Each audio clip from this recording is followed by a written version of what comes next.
함께 믿음의 공동체 이루게 되어 감사합니다.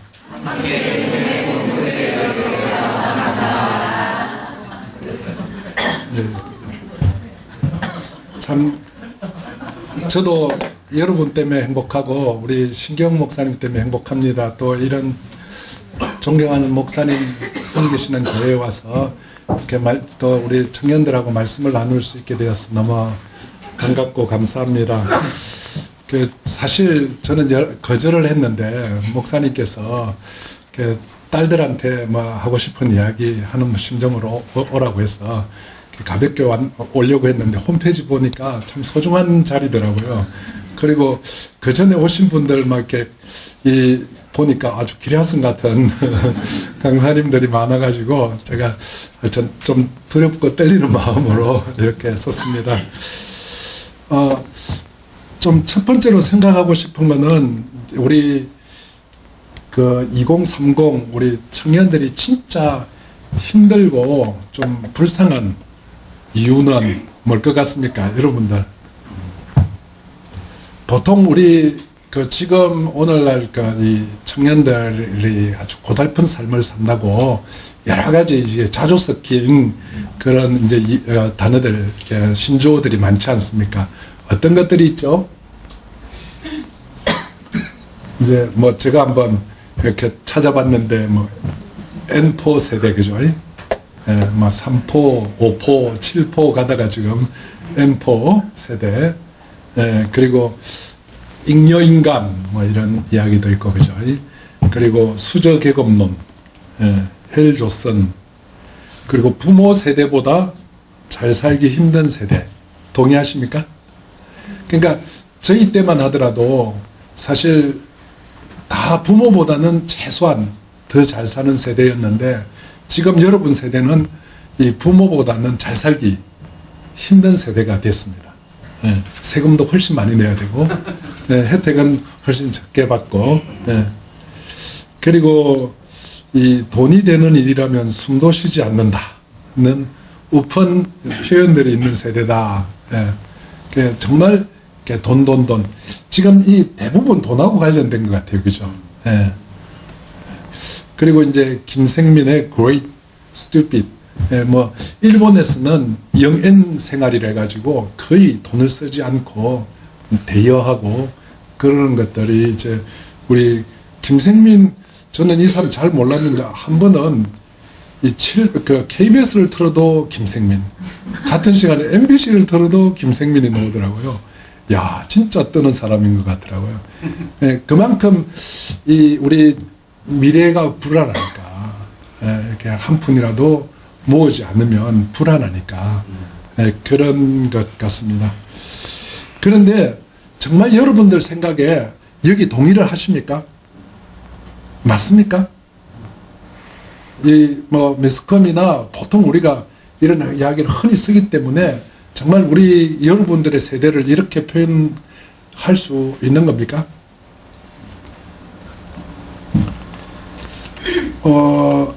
단순히 이렇게 진짜 제가 한번 이렇게 써놓고 보니까 다 돈하고 관계되는 거더라고요. 정말 이 돈으로만 우리 인생을, 우리 세대를 이렇게 규정 지을 수 있는 건가? 이 프레임이 진짜 맞는 건가? 한번 그러면서 제가 이 프레임을 뒤집는 최근의 이야기들 몇 개 있더라고요. 영화는 신과 함께 혹시 만화나 영화 보셨어요?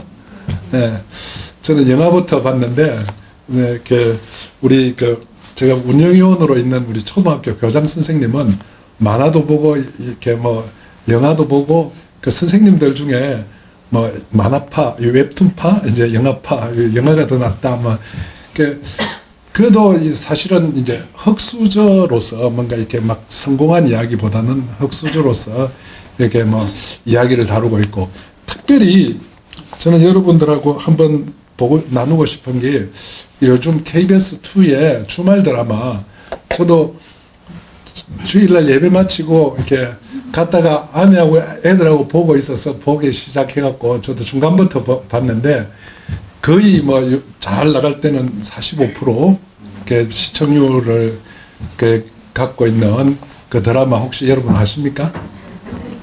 예, 황금빛 내 인생. 혹시 그거 보고 계신 분 얼마나 되나요?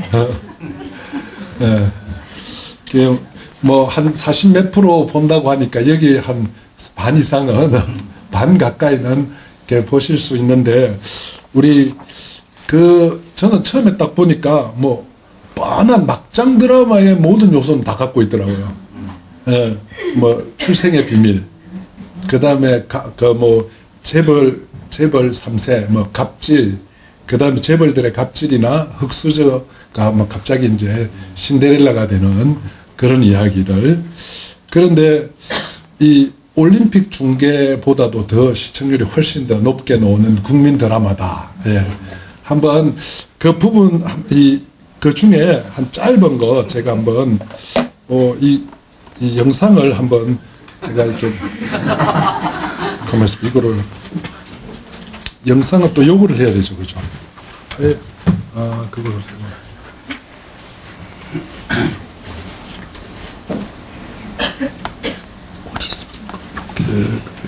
황금빛. 죄송합니다. 이거 밥상에 주의. 아니 그거 말고 위에 거.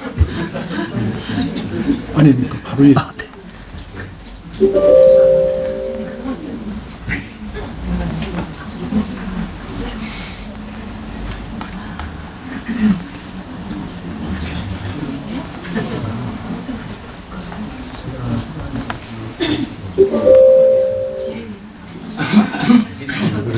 입니다.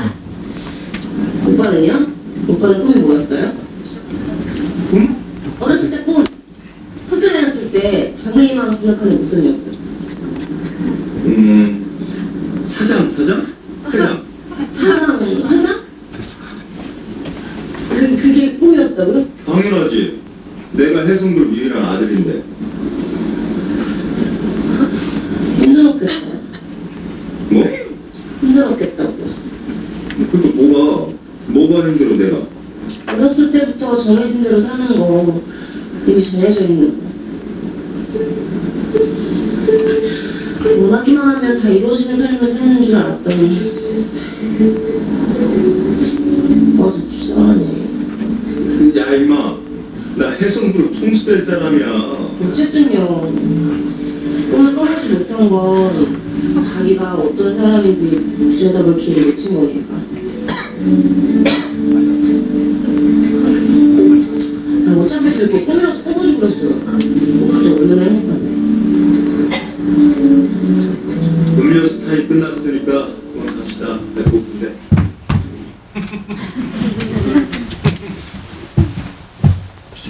여러분, 지금 이 이야기가 좀 동의가 되십니까? 그러니까 여자 주인공이 여기 겹쳐 있고.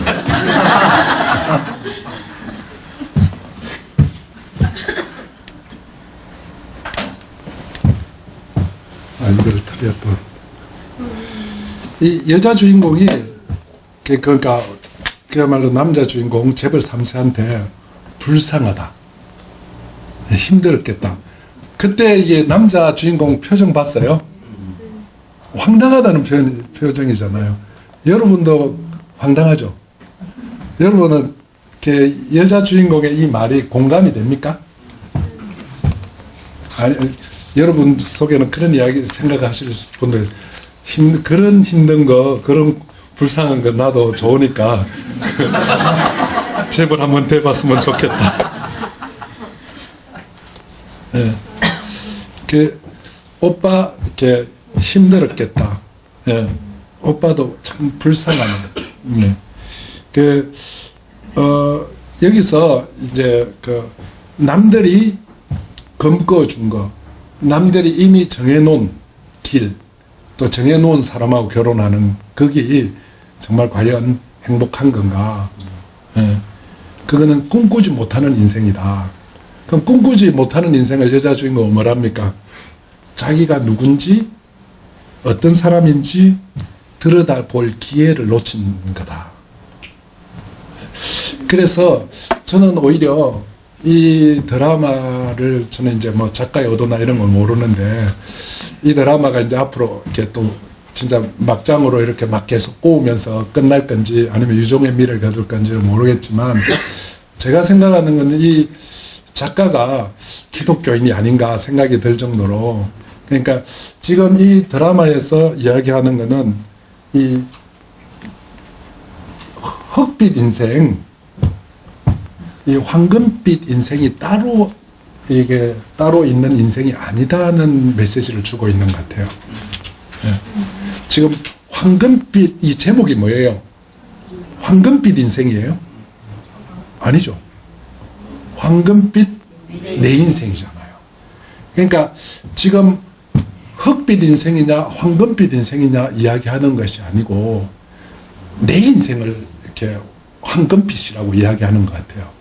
근데 재벌 3세도 내 인생을 못 누리고 있는 거죠. 그러니까 이 재벌 3세도 지금 황금빛 내 인생을 찾아가는 여정 속에 있고 여자 주인공도 또 자기의 주어진 환경 속에서 나름대로 자기만의 이 황금빛 자기 인생을 이렇게 찾아가는 거죠. 자기 인생을 잃어버리고 오로지 성공만 향해서 달려가다가 대기업 달려가다가 그 심지어는 재벌 총수의 딸까지 되어봤던 그런 우여곡절 속에서 이제 비로소 자기가 진짜 좋아하는 것들을 찾아나는 과정들이잖아요. 예, 그래서 저는 이 진정한 황금빛은 바로 따로 있는 게 아니고 내 인생이 황금빛이라는 그런 메시지를 주고 있는 거 아닌가. 다시 말해서 우리가 2030 청년들이 지금 이 세상을 살아가면서 진짜 힘든 이유, 진짜 불쌍하고 어려운 이유가 이 다른 이유일 수 있다는 거죠. M4 세대하고 막 이 경제적인 어떤 논리, 이 프레임으로 설명할 수 없는 다른 것일 수 있다는 가능성을 지금 이런 이제 드라마나 영화나 이야기해주고 있는 것 같습니다. 그러면 오늘 우리 두 번째로 오늘 그 본문에 이건 지나간 거네요. 예. 이제 한 부자 청년 이야기가 나옵니다. 예. 여러분은 이 부자 청년 이야기를 들으면 어떤 생각이 듭니까? 이 등장하는 부자 청년 딱 읽으면 되게 기분 나쁘고 재수 없는 사람, 그죠? 아니에요? 왜 그렇습니까? 너무 많이 가졌잖아요. 예. 일단 마태복음 19장, 마가복음 10장, 누가복음 18장 세 군데 다 넣었는데 종합해 보면 일단 뭐를 가졌습니까? 청년이라는 거예요. 젊음을 가졌잖아요. 예. 예. 그러면 이 세 본문이 공이 이야기하는 게 뭡니까? 부자다. 이 돈이 주체할 수 없을 만큼 많다. 여러분 젊은데 돈이 많은 거예요. 예. 이거 나이 많은데 많은 것 아니고 지금 젊은데 돈이 많아요. 거기다가 이제 누가복음은 뭐라고 누가복음 18장에 보면 관리다 그런 이야기 나옵니다. 이 관리면 이제 상당한 권력을 가진 사람이다. 만약에 이 사람이 이제 이 율법을 어릴 적부터 철저하게 지키고 이런 여러 가지를 볼 때 그냥 단순한 학업 관리가 아니고 사내들인 공의의 공의원일 수 있다고 생각을 해보면 여러분 사내들인 공의회라는 거는 딱 70명, 뭐 의장까지 하면 한 71명, 뭐 72명이라고도 하는데 그 사람들이 그 당시에 우리로 말하면 입법, 행정, 사법권을 다 가진 아주 최고의 권력 기관이에요. 그게 젊은 나이에 일원이라고 생각해 보십시오. 그러니까 진짜 우리가 좀 기분 나쁠 정도로 다 가진 거예요. 그죠? 예. 거기다가 어릴 적부터 율법 준수도 잘 할 우리 신앙생활마저도 이렇게 막 엄친하고 범생이에요. 그죠? 예. 그런데 이 사람이 도대체 뭐가 부족해가지고 예수를 찾아왔는데 어떻게 찾아왔습니까? 달려와서 무릎을 꿇고 선한 선생님이다. 어떻게 하여야 영생을 얻을 수 있습니까? 묻습니다. 여러분 생각에 지금 예수님은 우리가 생각하는 예수님이 아닙니다. 이 본문의 예수님은 어떤 예수님입니까? 진짜 이렇게 좀 유명한 사람이 날 수 없는 갈릴리 총구석에 이 아주 젊은 촌놈 한 사람입니다. 그리고 소위 이게 높은 사람들한테 찍힌 이단의 개수 정도 되는, 그러니까 진짜 별 볼 일 없는, 그 이제 대중들한테 인기 조금 얻고 있는 그런 사람, 어떻게 보면 자기하고 나이가 비슷비슷한, 예수님도 당시 뭐 나이가 30대 초반, 그런데 선생님이라고 하면서, 그것도 선한 선생님이라고 하면서 무릎을 꿇고 영생을 구하니까 정말 대단한 거 아닙니까? 그러니까 신앙적으로 오죽하면 예수님께서 어떻게 여기셨다고요? 우리 마가복음 표현을 빌리면 사랑스럽게 여기셨다. 사랑하사. 그래서 이 청년이 이제 어떻게 해야 영생을 하니까 이제 선한 선생님, 우리가 읽은 본문인데 그 구절에 그 율법을 지키라. 그러니까 그 어릴 적부터 다 지켰다. 근데 아직도 무엇이 부족합니까? 묻습니다. 그러니까 예수님께서 우리 마태복음 19장 21절에는 내가 온전하고자 할진대 가서라고 표현하는데, 우리 마가복음 한번 읽어볼까요? 시작. 예수께서 그를 보시고 사랑하시되 내게 아직도 한 가지 부족한 것이 있으니 가서 내게 있는 것을 다 팔아 가난한 자들에게 주라. 그리하면 하늘에서 보화가 되게 있으리라. 그리고 나를 따르라 하시니. 아멘. 여기서 말하는 지금 온전하고자 할진대 내 소유를 팔아라가 이제 우리가 읽은 마태복음 본문인데, 마가복음 본문은 한 가지 부족한 것이 있다는 겁니다. 한 가지 부족한 게 뭐예요? 뭐가 한 가지 부족한 겁니까? 우리가 생각하는 진짜 없어서 불편하고 힘들고 고통스럽고 심지어는 죽고 싶은 생각마저 들게 하는 건 뭡니까? 돈이죠, 돈. 자본주의 사회에서. 근데 지금 이 예수님이 보기에 이 청년이, 이 부자 청년 관리가 한 가지 부족한 게 뭐예요? 돈이 많은 거가 부족한 거예요. 아니, 돈이 많은 게 좋은 게 아니고 돈이 많은 게 딱 부족한 거예요. 이 돈이 많은 재물 때문에, 좋은 환경 때문에, 좋은 백그라운드 때문에, 그것 때문에 좋은 게 아니고 그것 때문에 진짜 자기가 뭐가 힘든지, 자기가 뭐가 필요한지, 자기가 누군지 볼 수 없게 된 거예요. 아까 재벌 3세가 이렇게 여자 주인공이 힘들지, 어려웠겠다, 힘들었겠다 하니까 뭐 멀뚱멀뚱 쳐다보는 그 표정이 있잖아요. 모르는 거예요. 자기가 진짜 힘든 이유.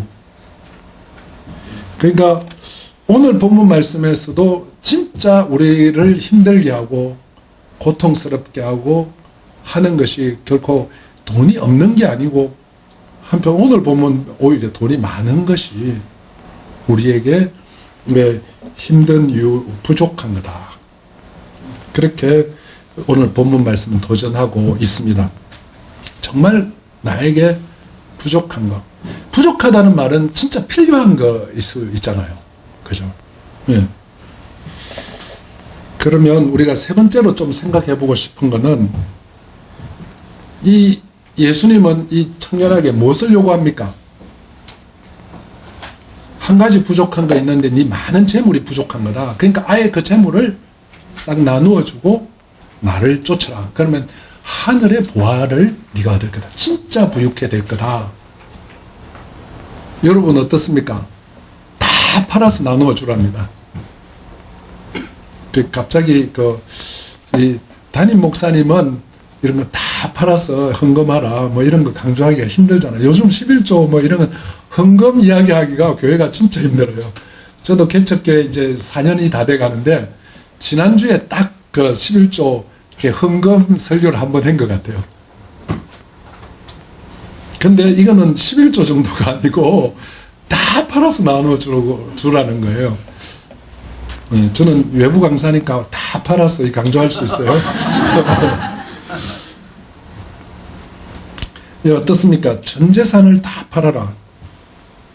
이 예수님의 이 요구는 다소 황당하고 무모하고 그런 요구 아닙니까?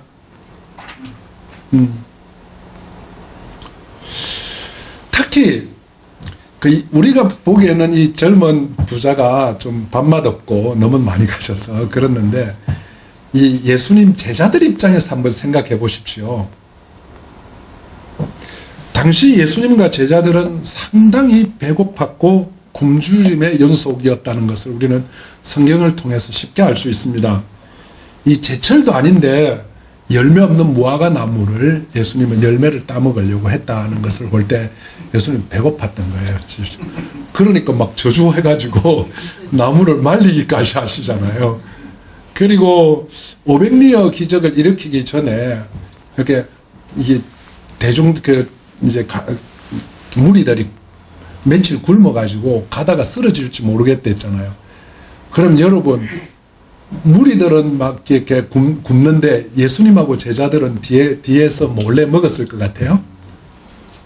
우리 예수님 어떤 성정에 그럴 분은 결코 아니에요.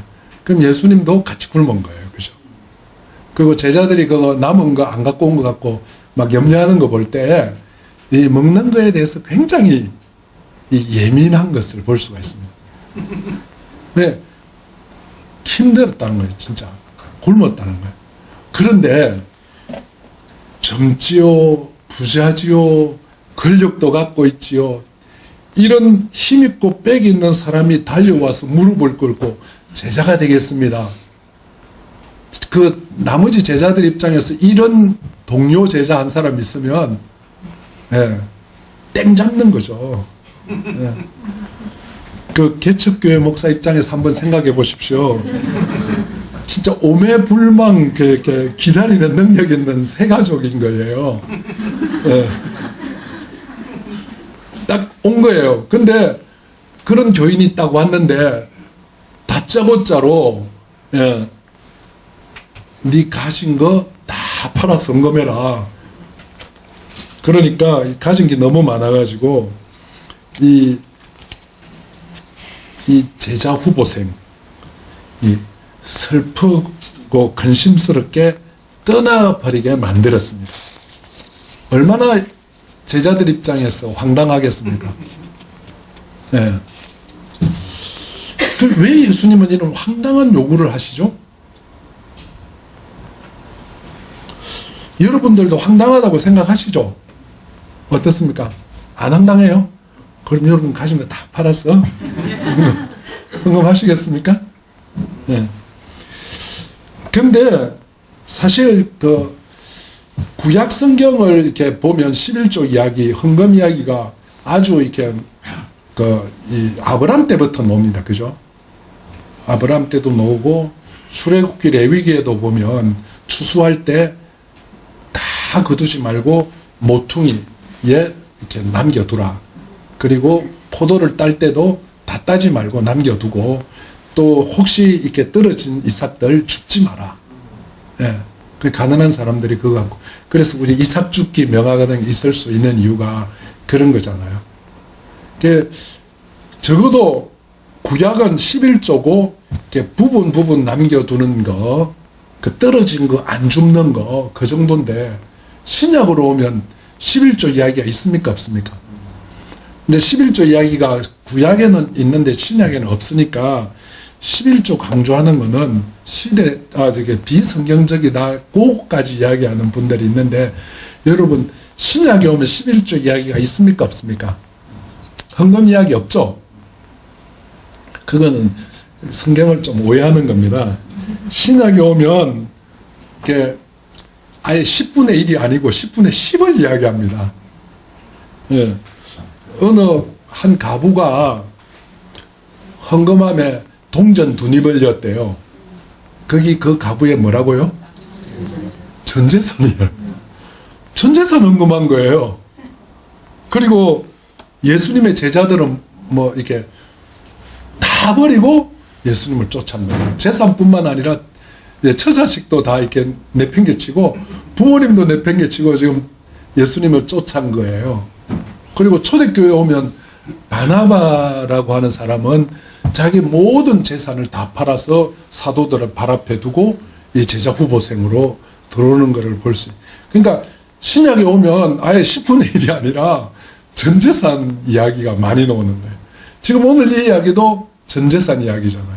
물론 나중에 이야기하겠지만 이게 밭에 감추인 보화 발견한 그 사람도 전재산을 다 팔아서 전재산 이야기가 계속해서 나옵니다. 그러니까 신약에 들어오면 황당한 이야기의 연속입니다. 솔직히 황당한 이야기 성경에서 빼면 성경에 한 부분도 안 남아있어요. 대부분 황당한 이야기. 뭐 예를 들면 형제들에게 노하거나 미련한 놈이라고 하면 어떻게 된다고요? 이게 뭐죠? 어떻게 되죠? 지옥불에 간다는 거예요. 그리고 이 여자를 보고 음욕을 품는 자마다 이미 가늠했다고 이야기를 하죠. 성경의, 신약 성경의 가르침은 진짜 황당한 이야기의 연속입니다. 오늘 예수님과 이 부자 청년 몇 마디 안 나눴지만 예수님이 그냥 좋게만 보신 것은 아닌 것 같아요. 선한 선생님이여 하니까 나한테 선하다는 무슨 의미로 선하다고 이야기하냐. 선하다는 표현은 하나님한테만 쓸 수 있는 거다. 나는 안 선하다. 그게 아니고 네가 선하다는 수준은 나하고 안 맞다.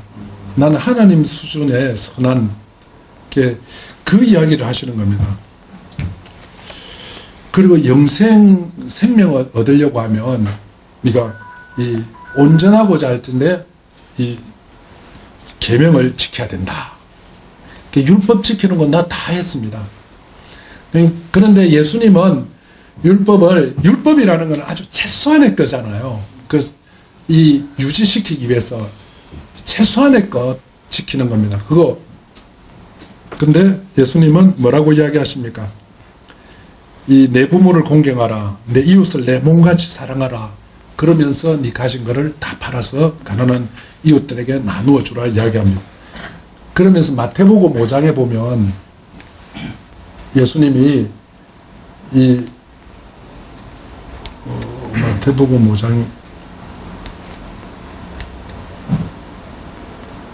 율법을 이렇게 폐하러 온 것이 아니고 율법을 내가 온전케 하러 왔다. 완성하러 왔다고 말씀하고 계십니다. 오히려 예수님의 이야기가 오늘 본문만 황당한 게 아니고 이 성경 전체 정말 우리 입장에서 보면 황당하다고 할 수 있겠습니다. 근데 여러분, 이게 정말 황당한 겁니까? 우리가 이 예수님을 믿는 데 있어서 뭐가 문제입니까? 정말 여러분들이 예수님을 믿는 것, 잘 믿는 것과 못 믿는 것. 정말 내가 예수를 좀 잘 못 믿는데 앞으로 좀 잘 믿어야 되겠다. 맞습니까? 이 믿음의 문제가 잘 믿느냐 못 믿느냐의 문제입니까? 아니죠. 왜요? 꼽혀 지났잖아요. 믿음의 문제는 잘 믿느냐 못 믿느냐의 문제가 아니고 무슨 문제입니까? 그러면 사실 믿느냐 안 믿느냐의 문제입니다. 믿느냐 안 믿느냐. 여러분 에이즈가 걸렸습니다. 나는 조금 걸렸어 좋다. 맞습니까? 에이즈가 걸렸다는 것은 걸렸느냐 안 걸렸느냐가 중요한 거죠. 제가 이제 만약에 제주도의 청년인데 이제 육군 입영 통지서를 받아가지고 제주도를 떠나게 됐어요. 육군에 입대를 해야 되니까. 근데 내가 99% 다 이 육지로 가는 배에 내 몸을 맡겼어요. 1% 새끼 발가락만 제주도에 걸쳐 놓을 수 있어요? 그 99% 헌신이라는 게 말이 돼요? 사실 안 되는 거예요. 믿느냐 안 믿느냐. 실제로 우리가 예수님을 믿는다고 하면서 사실은 안 믿는 거예요. 예수님은 믿으라고 이야기하시는 거예요. 잘 믿으라고 이야기하는 것입니다. 지금 예수님께서 이 황당하게 보이는 요구를 하시는 것은 정말 우리가 예수님이 어떤 분이신지를 안다면 더 이 황당한 게 아니고 더 분명한 겁니다. 그런 의미에서 우리가 진짜 우리 2030 청년들에게 진짜 필요한 것이 무엇입니까? 아까 전에 동영상 그거를 좀 봐야 되는데, 선생님, 우리 여러분 밥상의 주인은 뭘 것 같아요?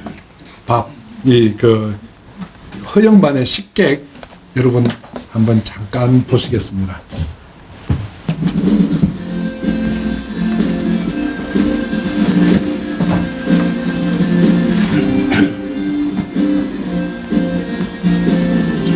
일본 잡지 편집부의 간부들이 한국에 온단다.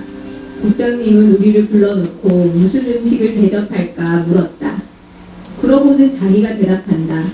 한국적인 한정식으로 하자고. 자기가 잘 아는 곳이 있단다. 그러면 우리는 뭐하러 불렀냐고요. 한국 사람들이 최고의 맛으로 치는 전라도 음식을 전문으로 하는 집이라고 우리 국장이 소개한 한정식 집에 갔다. 건장한 사내들이 떡 벌어지게 차려진 상을 들고 들어온다. 일본인들은 엄청나게 많은 음식에 놀란 것 같다. 마음껏 드시라는 국장님의 인사에 우리는 건배를 했다. 일본 간부들은 맛있다며 끝내준다며 칭찬을 아끼지 않는다. 스즈키상이 나의 음식 칼럼을 읽었다며 인사를 한다. 나는 그에게 갑자기 궁금해졌다. 스즈키상도 맛있습니까? 머뭇거리던 스즈키상. 솔직하게 이야기하겠습니다. 이 반찬 숫자에만 신경을 쓰다 보니 음식이 개성과 성미가 없으니나 구운 생선과 호박전은 딱딱하게 굳었고 밥은 식어서 냄새도 없고 준비하신 여러분께 죄송스러운 말씀이지만 이 집 음식은 맛이 없다고 감히 말드리느니라. 다른 일본인 간부들은 미안해서 어쩔 줄을 모른다. 우리 국장님도 놀라기는 마찬가지다. 나도 스즈키상의 의견에 전적으로 동의했다. 그렇죠. 그릇의 숫자로 한정식을 평가할 때가 많은데 정작 젓가락이 가는 반찬은 몇 가지가 안 되거든요. 한정식은 형식에 그치기 쉽다는 단점을 그대로 보여주고 있습니다. 이것 하나만 먹어도 제대로 먹었다 싶을 정도의 키포인트가 이 테이블 위에는 없어요. 내 말에 스즈키상은 구구절절 맞는 말이라며 박수를 치고 나를 제대로 된 푸드 칼럼니스트라며 치켜세운다. 그 옆에 나를 갈구는 국장님이 보인다. 아, 나는 죽었다. 갑자기 국장님이 큰 소리를 치신다. 그래서 내일 저녁 식사는 우리 회사에서 맛을 제일 잘하는 마칼럼니스트 김진수 기자가 책임을 지고 모시도록 하겠습니다. 아, 정말 나는 죽었다. 식탁 위에 키포인트. 내가 말해놓고도 내가 뭘 알겠냐고요. 한국 음식 중에 제일 중요한 것은 뭘까? 이런 젠장 대입 수능보다 더 어렵다. 나는 고민하다가 어쩔 수 없이 나를 졸졸 따라다니는 자칭 식객 그 사람을 찾아갔다. 그가 나에게 답을 내어주었다.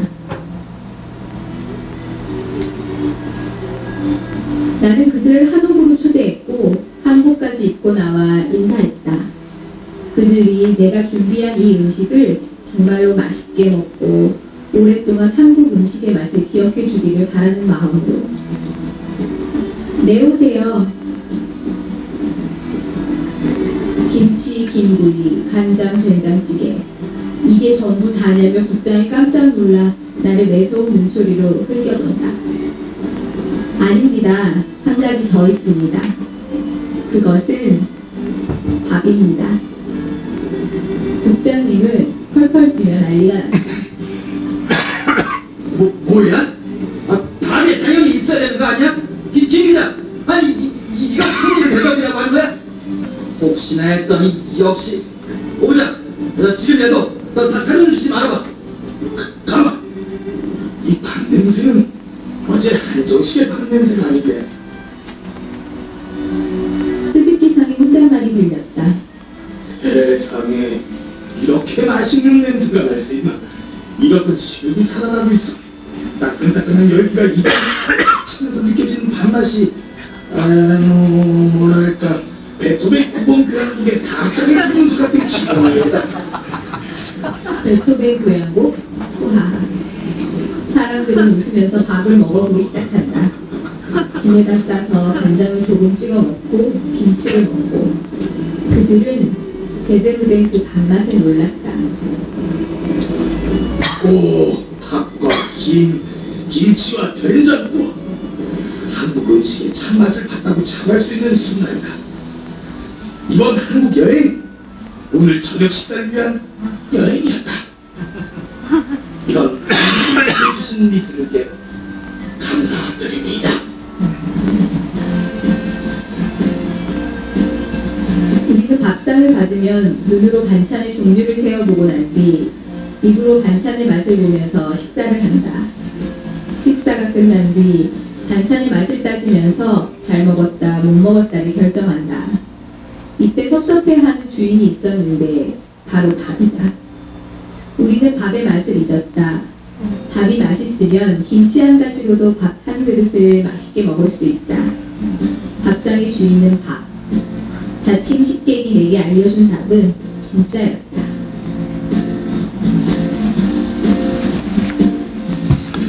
네. 예, 밥상의 주인공이 누구라고요?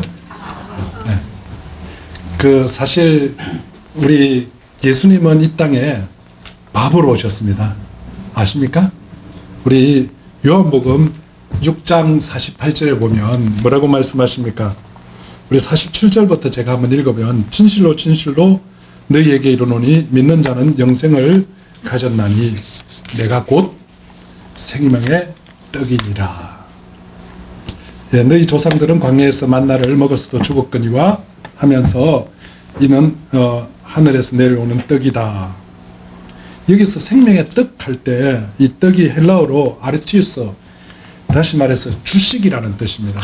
우리나라의 주식은 뭐죠? 밥입니다.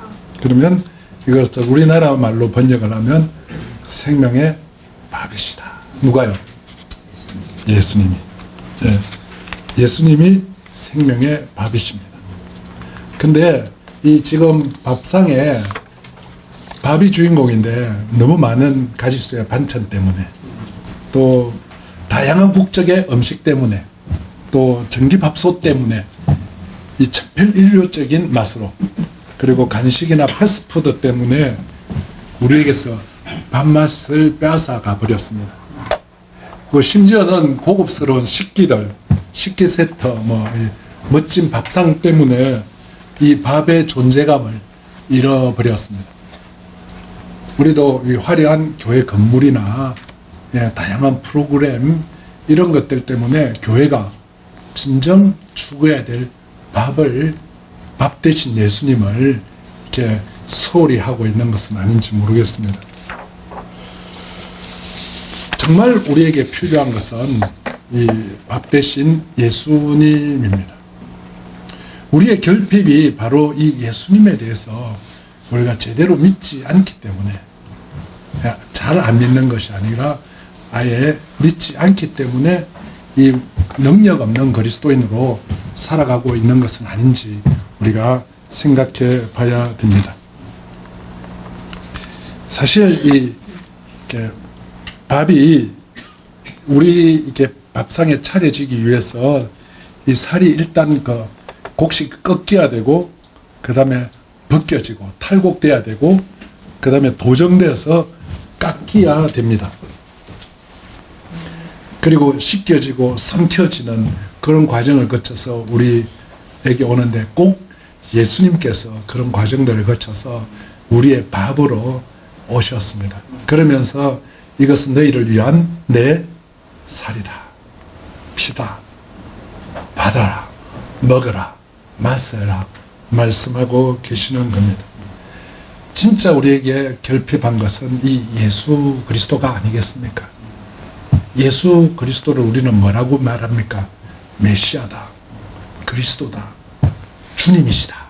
다시 말해서 우리의 삶을 책임져 주시는 분이다. 우리 삶을 주관하시는 분이다. 근데 말로만, 아니면 관습적으로만, 아니면 머리로만, 가슴으로만 그렇게 믿지 실제로는 우리가 안 믿기 때문에 진짜 힘든 거 아닌가, 진짜 고통스럽고 어려운 것이 아닌가 하는 겁니다. 그런 의미에서 마지막으로 생각해 보고 싶은 것은 이미 갈로의 답이 다 들어가 버렸네요. 네. 헌신을 구걸하는 우리 청년 공동체가 될 것인가, 아니면 헌신이 상식이 되는 청년 공동체가 될 것인가. 예, 여러분, 이 헌신이 정말 구걸해야 되는 것인지 상식인지, 대부분 우리 특히 개척교회 목회를 하다 보면 이 구걸하는 목회를 하는 것 같아요. 제발. 예. 헌신을 설득하고 닥달하고 안 되면 협박하고 겁박해서라도 예, 헌신을 끌어내려고 하는, 참 저는 구걸하는 목회를 안 하고 싶다. 예. 근데 여러분 한번 생각해 보십시오. 똑같은 비유인데 사실은 똑같은 메시지를 주는데 우리에게 느낌은 완전히 다릅니다. 뭐냐면 저는 정말 저 스스로도 깜짝 놀랐어요. 지금 이 부자 청년 비유에서 예수님을 따르기 위해서 모든 것을 버려두고 쫓는 거는 이상하게 황당하게 보이잖아요. 너무 거창하게 보이잖아요. 너무 많은 것을 요구하는 것 같이 보이잖아요. 근데 여러분, 밭에 감추인 보화 비유는 어떻습니까?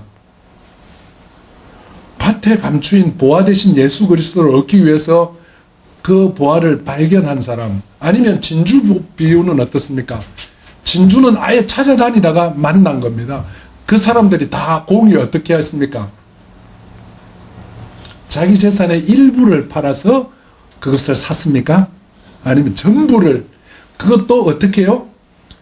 이거 팔어 말어, 이거 갈등하면서 망설이면서 팔았습니까? 아니죠. 누군가가 그 밭을 먼저 살까봐 하여튼 막 초조한 마음에 1초라도 더 빨리 팔고 싶어갖고 헐값에 막 다 팔아서 그 밭을 샀을 겁니다. 예, 그 밭에 보화를 발견한 이 농부가 자기 전 재산을 팔아가지고 그 밭을 사는 것은 헌신입니까? 상식입니까? 아니, 그렇게 안 하면 그게 병신이죠. 예. 그거야말로 진짜 상식인 거죠. 황당한 요구가 아니죠. 너무 당연한 요구죠. 그런 의미에서 우리가 이 밭에 감추인 보화 대신 예수 그리스도를 우리가 진정으로 알고 진정으로 믿는다고 하면 우리의 헌신이 구걸하거나 이렇게 닥달해야 되는 것이 아니고 어떻게 보면 너무 당연한 상식적인 것이 돼야 되지 않겠습니까? 저는 우리 청년들에게 마지막으로 우리 지체들에게 부탁드리고 싶습니다. 우리 한번 에베소서 1장 23절 한번 읽겠습니다. 시작.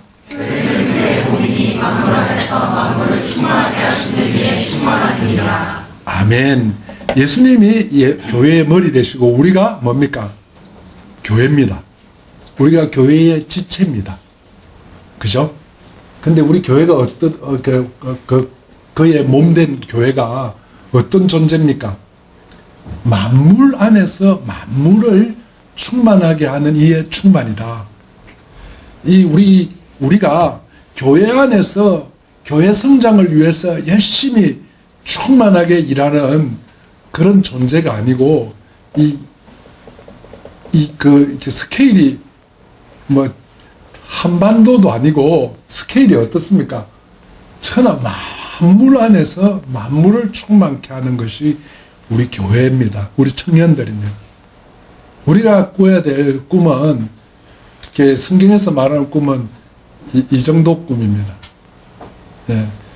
전 세계가 아니고 만물 안에서, 온 우주 안에서 이 우주를 충만케 하는 그 꿈을 우리도록 꾸라 합니다.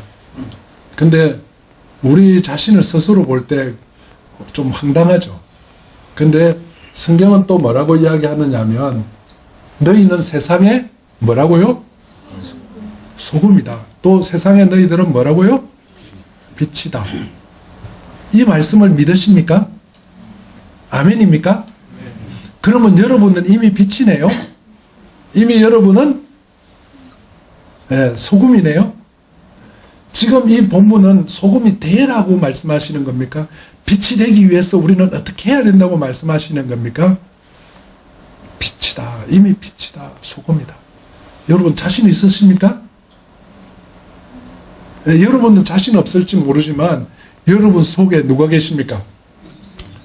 여러분들이 예수를 믿는다면 이 보배 되신 예수님이 이미 여러분 속에 계시는 겁니다.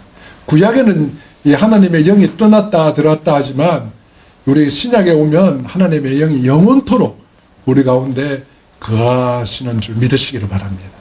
우리가 빛으로 소금으로 사실은 교회 안에서 뿐만 아니라 우리가 이 등정 위에서 빛나야 되는 겁니다. 가정에서, 학교에서, 또 우리 뭐 아르바이트 하는 곳에서, 우리가 직장에서 어디든지 이 빛으로 소금으로 살아가라 말씀하고 계십니다.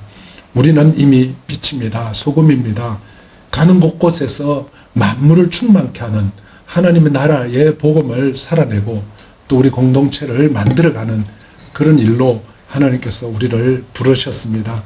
그 꿈이 있는 이상 여러분들은 절대 이 세상에서 말하는 뭐 M4 세대니 그런 프레임 속에 갇혀 있을 필요가 없습니다. 훌훌 털고 나와서 이 만물을 충만케 하는 이 충만 교회의 한 지체로 이렇게 멋지게 당당하게 살아가시는 여러분 되시기를 주님의 이름으로 축복합니다. 기도하겠습니다. 하나님, 저희 자신들을 바라볼 때는 끊임없이 실패하고 넘어지고 또 깨어지는 나약하고 힘없는 존재들이지만 우리들 있는 모습 그대로 다 아시고 그대로 받아주시고 괜찮다 하시고 우리 가운데 영원토록 계셔서 동행하시겠다 약속해 주신 그 말씀을 믿습니다. 아버지 하나님, 그 말씀을 실제로 믿고 우리가 가정에서 또 일터에서 학교에서 있는 곳곳에서 빛으로 소금으로 역할을 감당하는 우리 청년들과 이 자리에 저희 모두가 다 되게 하여 주옵소서. 예수 그리스도 이름으로 기도드리옵나이다. 아멘.